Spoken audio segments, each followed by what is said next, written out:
The Extremis Publishing podcast is endorsed by Heart 200, Scotland's most exciting road trip.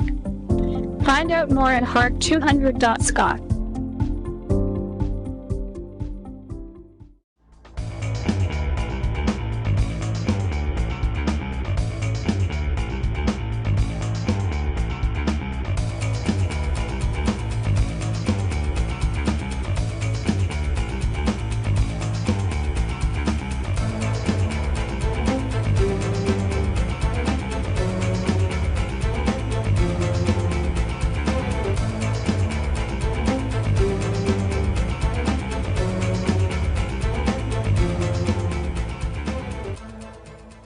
Hello and welcome to the Extremis Publishing podcast.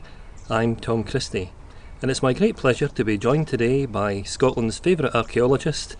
He's more widely published than Indiana Jones, he's got more qualifications than Basil Brown, and he's more dashing than Howard Carter. Ladies and gentlemen, it's Dr Murray Cook.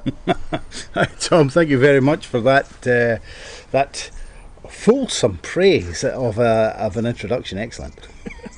And today we're going to be talking about Murray's 5 favourite films, the films that he's most enjoyed and which have most inspired him over the years. So without further ado, Murray, what's first on your list? I think that has to be, and of course I have to offer a disclaimer that if anybody asks me the same question again next month, the films will change.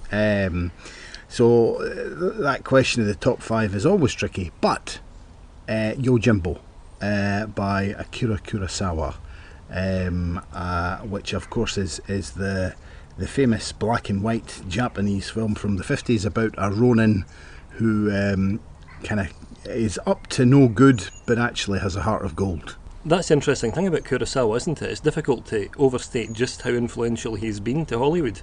Films like, Rashomon, for instance, the Seven Samurai particularly, the amount of impact those films have had on Hollywood in terms of structure, in terms of narrative. What is it about this film particularly that you feel has influenced you? Well, I whether or not it's influenced me or so, but I certainly think that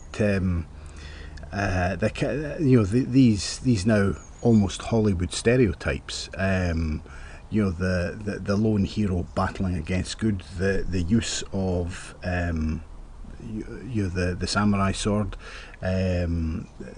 he's up to no good. The casualty, the casual nature of violence across towns, the fact that he is being influenced by Ford, and then in turn influences those kind of later spaghetti westerns, Sergio Leone.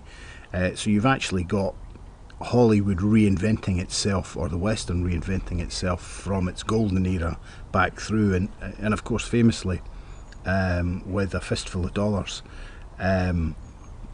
Kurosawa wrote to Sergio Leone and said, you've produced an excellent film, however it's mine.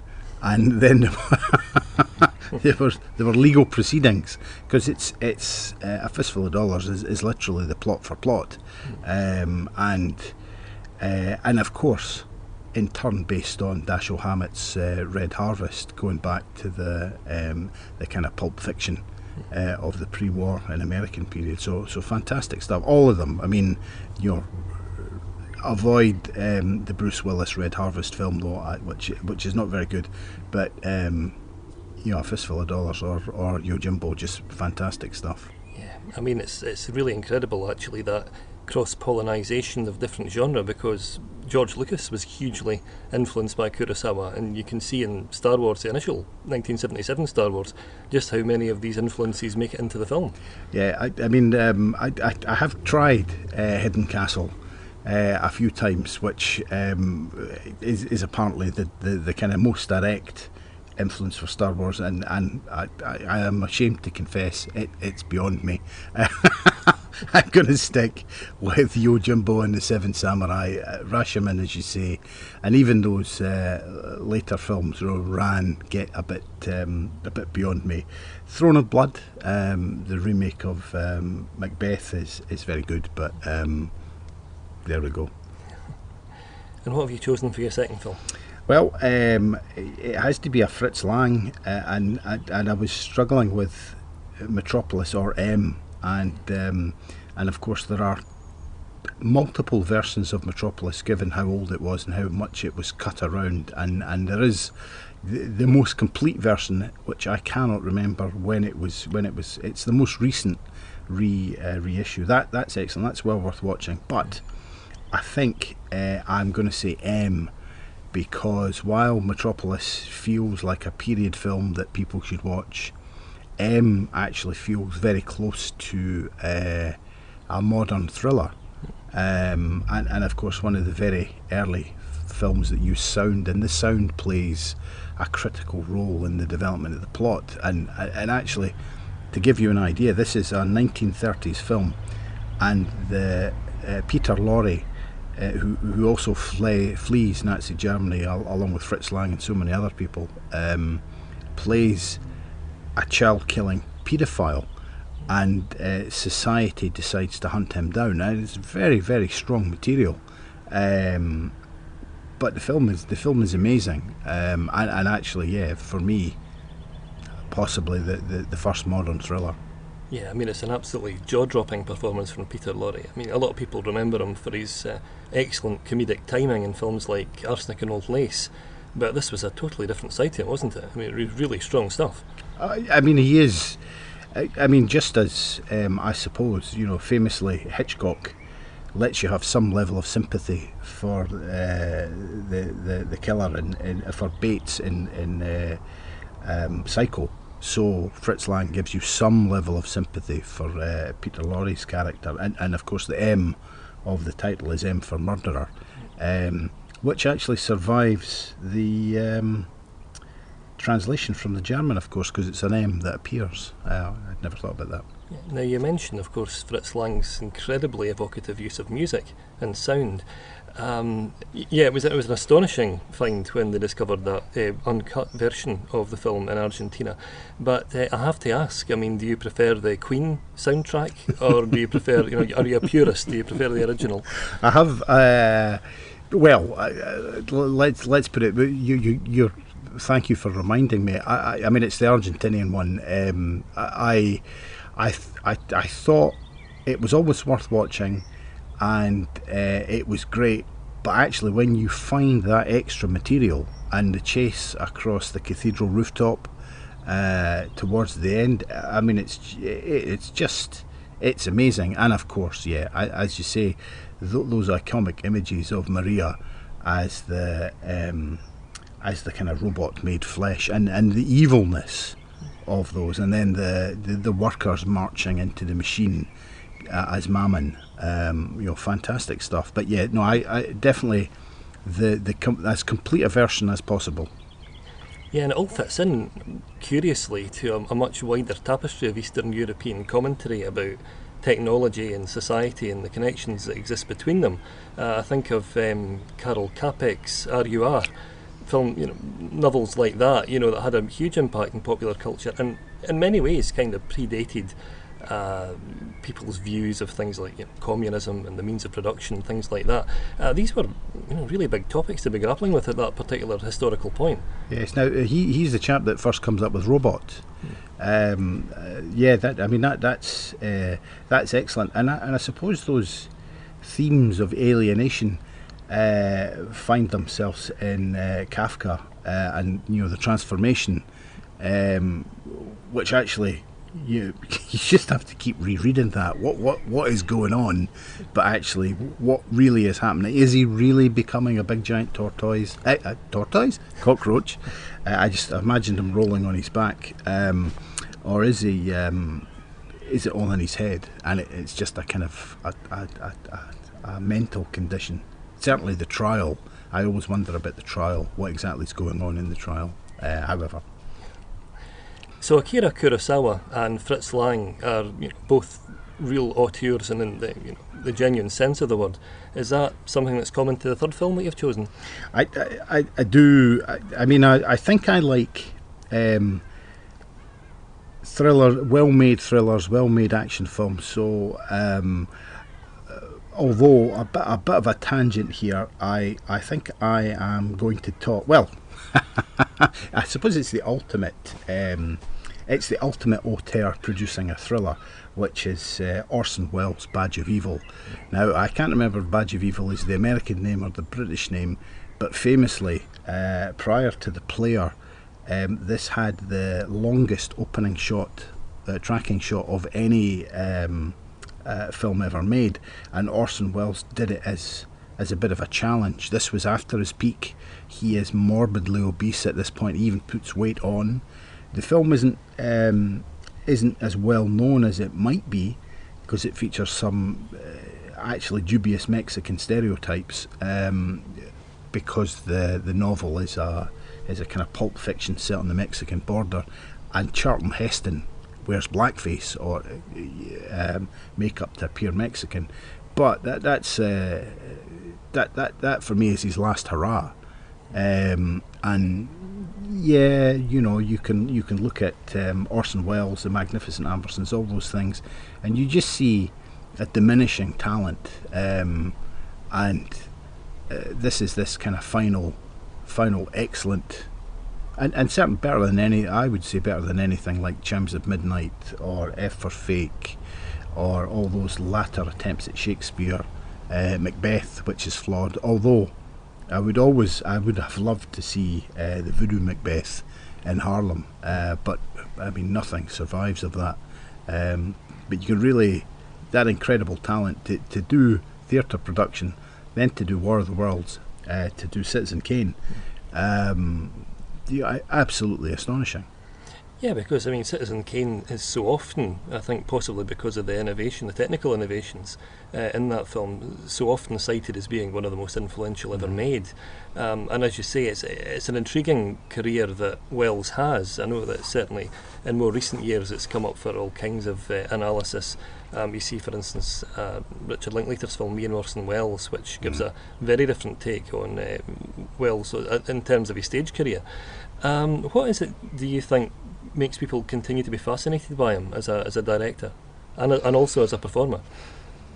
Well, I think I mean he is a hugely attractive figure who continually reinvents himself, but to stand astride so many things, and also I think to be described as having made the best film ever made in his 20s, people want to knock him off that pedestal. Is it really the best film ever made? I think Rear Window occasionally knocks it off its number. Is it the New York critics rating? I think Rear Window has jumped up ahead of that a little bit.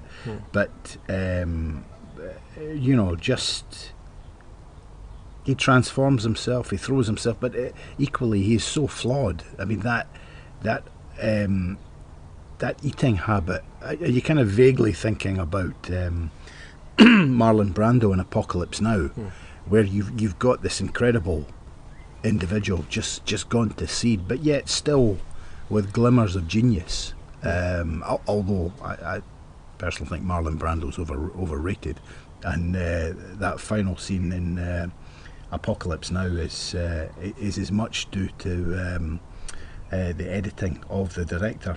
Yeah, it's all down to Coppola, and I don't think anybody could have. That nearly came in Apocalypse Now in the top 10, but actually I'm so confused by which version of the film that it got bumped.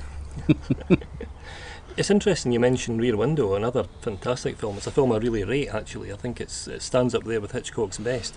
But when you talk about the technical innovations, of course you always think of that shot of Jimmy Stewart tumbling out of that window. Yes. Something that really hadn't been done before then. And it's just so striking. Even now, you know, it still has that freshness about it. Yes, I mean, I think there's a problem with Hitchcock in that he became too polished, you know, you're kind of wading through so much of Cary Grant, and I mean it is Cary Grant that comes to mind rather than Stewart, and I think probably North by Northwest. But actually, put aside those period issues and the improbability that anybody had Cary Grant's accent or that anybody could be Cary Grant. And these are incredible films. I mean, technically polished, although I suppose I have to confess, I always have a problem with Hitchcock because I don't like what he did to the 39 Steps, and I much prefer the novel. than his adaptation. However, there we go. Okay. And moving on to your fourth film, what have you got for us? I think this is John Wayne and John Ford at their finest, The Searchers. I think John Wayne is a hugely controversial figure, and I don't think it's too controversial to call him a draft dodger, while people like Capra and Jimmy Stewart and Audie Murphy were actually out fighting. He kind of shied out of that and feathered his career, but I don't think he's ever been finer. As to be clear, an absolutely horrendous character in The Searchers. This is a racist bigot who intends to very clearly kill his. Now, is it his niece? I think it's his niece. And not to give too much of the plot away, but that burning hatred. When they uncover the Indian grave, and he shoots the corpse's eyes out so that the spirit will wander the plane, wander without rest. But everything that John Ford had made by that point, and of course, John Ford by this point was, and I'm going to say objectively, the best ever director. I think he'd won the most best director Oscars of anybody, and perhaps Spielberg is coming close by this point. So you have an art house director firmly of the left, if you think How Green Was My Valley and the Steinbeck The Grapes of Wrath adaptation. These are incredibly left-wing films, full of passion and anger about the plight of the working people. And then you get this fiercely Republican it sums up how Texas views itself. You're going to get things done. You can't rely on the state. You have to do things. You have to take a gun for yourself and sort out the problems. Although, of course, at the end, famously, that final scene where he walks out through the door, there is no place for John Wayne's character in the family home. He's done the dirty work, and he has to go. It's a funny thing, because so many of Ford's films, and also films starring John Wayne, have been re-evaluated over the years and critically reappraised. I think of films like The Sons of Katie Elder, Three Godfathers, True Grit. But The Searchers has pretty much always retained that classic status, hasn't it? It's always been seen as a real critical triumph. Well, it's at a very superficial level, it's great fun. There is a hero, there are villains who are villainous, and that kind of classic. I was old enough to have played Cowboys and Indians in the streets. Good triumphs over evil, but there is a nuance to that, and actually the story isn't one-sided, and of course based on a certain extent real events, but just that landscape, those characters, and also there is a flaw with Ford's technical direction. He always has people going out the wrong side and coming back in the other, which comes a lot in The Searchers, and it's but you just can't beat it. And equally, I think for a certain generation, from my father and grandfather's generation, John Wayne, for warts and all, is just that. That's who people in Scotland wanted to be. My dad always talks about when he saw Quiet Man. When he saw The Quiet Man in the cinema, there's a scene where John Wayne throws money away because there's a dowry, and once he finally gets it, he throws it away, and people were howling in the audience. Don't do that. But then equally, they were watching the cigarettes. He never smoked a cigarette down to the filter. He threw them away. And people were kind of just, goodness me. And what have you chosen for your fifth and final film? This is Coen Brothers, Miller's Crossing, which, I mean, I think just about everything the Coen Brothers does is worth watching. There are probably some exceptions. The Man Who Wasn't There, the remake of The Lady Killers, are kind of interesting if you like the Coen Brothers. But for me, the Miller's Crossing, which is set in a feud amongst Irish and Jewish gangsters, I think, with a kind of magnificent central performance by Tom Finney. I mean, that's just and Gabriel Byrne. I mean, you can't go too much if you've not seen it, but the film plays, and then and at the conclusion you reevaluate everything you thought you were learning about Gabriel Byrne's character, and in kind of the same way as The Usual Suspects with Kaiser Soze. Just amazing. But very funny, as all Coen Brother films are, but very thrilling, and well done. And the score that comes through that. I mean, I repeated all of the films are worth repeated watching, but I think Miller's Crossing is the one I would continue to watch. I mean, that's the amazing thing about the Coen Brothers, isn't it? No two films ever alike. You get films like Fargo, for instance, still impressing people now because of the structural and narrative sophistication of it. I always remember Barton Fink from the 90s, and which is a really interesting kind of exploration of the writing process and what's involved in it. So would you say this is their finest work, or certainly does it stand amongst? I think it's their finest, for me, but then where would you go? They're all worth watching, even the one about the hula hoop, the Hudsucker Proxy, which gets remorselessly slagged off. I think the Hudsucker Proxy is worth reading. Obviously, The Big Lebowski is the one people rave about, and The Big Lebowski is excellent, but I think possibly because I like those kind of gangster films, I like films where there are loners bending, breaking rules, then Miller's Crossing fits into a kind of personal preference for me within that. So if there's one thing really that unites all of these films, I think it's very strong directorial voices. I mean, they all seem to have come from filmmakers who have a very, very clear idea of what they're doing, and a great sense of style in bringing those stories to life.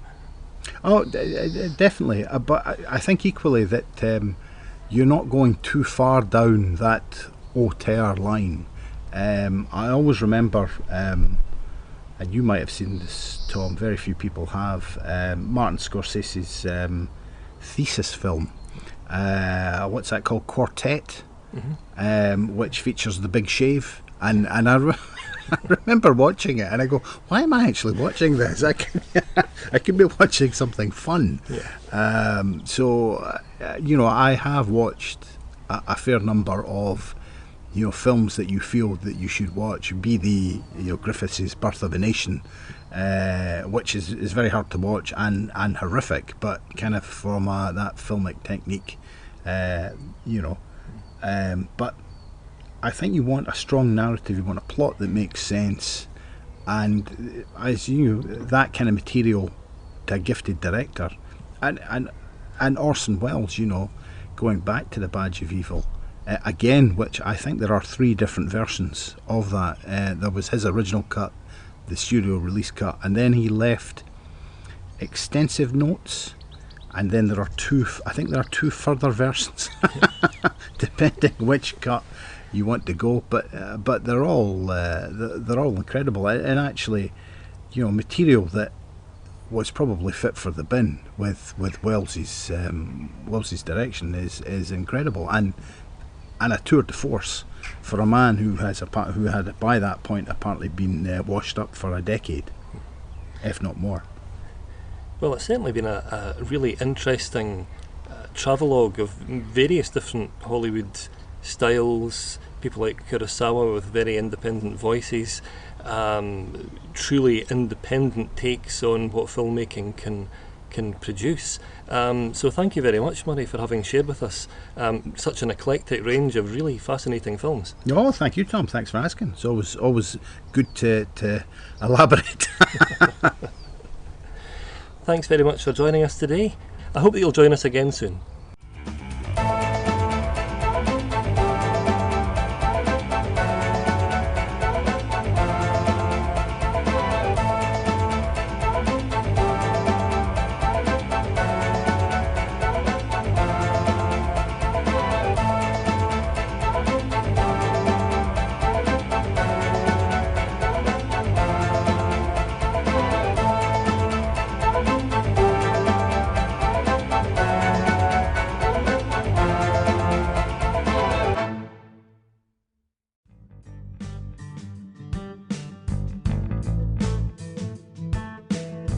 If you would like to find out more about advertising on the Extremist Publishing podcast, please visit their website at www.extremistpublishing.com for details.